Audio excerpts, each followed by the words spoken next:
Salut à tous, j'espère que vous allez bien et que vous êtes en forme pour cette nouvelle séance de mobilité. Aujourd'hui, uniquement des exercices que vous allez pouvoir effectuer avec votre balai et qui vont travailler principalement sur vos épaules, mais pas que. Une séance un peu plus classique que les dernières, mais ça fait jamais de mal.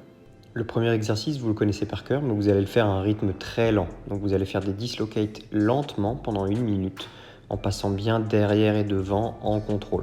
Attention à ne pas arquer le dos ou à ne pas ouvrir la cage thoracique quand vous le faites. Même chose pour les Around the World, 30 secondes dans chaque direction, lentement et en contrôle. Et même chose pour les Overhead Squats, très lentement durant 1 minute. On descend lentement, on reste en bas pendant quelques secondes, on remonte lentement. Essayez de bien faire attention à la position de votre buste, on reste le plus vertical possible et on ne se relâche pas en bas du squat, on reste bien en tension, les bras tendus jusqu'en haut. Toujours sur le thème de la lenteur, placez votre bâton derrière votre tête sur vos épaules et effectuez des rotations au niveau de votre tronc en contrôle. Le but est d'aller chercher le plus loin possible sans à-coups ni vitesse. On revient ensuite sur des overhead squats, mais cette fois avec une vitesse classique, donc ni trop lente ni trop rapide. Et à la fin de votre minute de overhead squat, restez en tension en bas du squat et enchaînez sur 30 secondes de sots press, barre départ aux épaules et vous repoussez la barre bras tendus.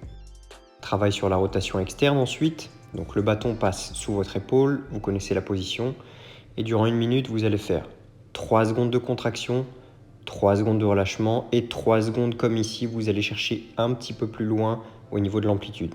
3 secondes de contraction, 3 secondes de relâchement, 3 secondes, vous allez chercher un petit peu plus loin au niveau de l'amplitude et pareil de chaque côté.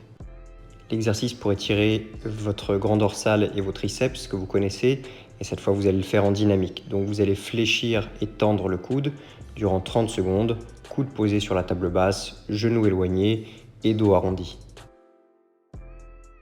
Puis travail sur le grand dorsal toujours, mais cette fois-ci debout.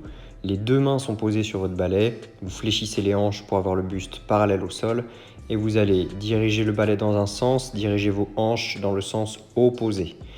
Et on alterne comme ça durant 30 secondes en passant d'un côté à l'autre. Ensuite debout en front rack et vous allez passer un coude puis l'autre le plus haut possible. Toujours en front rack mais cette fois en bas du squat et vous essayez de pousser vos deux coudes à la fois le plus haut possible en alternant coude bas, coude haut. Restez dans la même position pour les 30 secondes suivantes et vous allez presser au-dessus de votre tête avec une prise clean en essayant de garder vos coudes hauts lorsque vous ne pressez pas. Et pour finir cette séance, vous allez faire des leg swings, 1 minute de chaque côté, leg swing en latéral. Tenez-vous à votre bâton et essayez de gérer au niveau de l'amplitude. Ni trop haut, ni pas assez. Voilà les addicts, c'est tout pour aujourd'hui. On se retrouve dès demain pour une nouvelle séance de mobilité. Et d'ici là, prenez soin de vous. Ciao!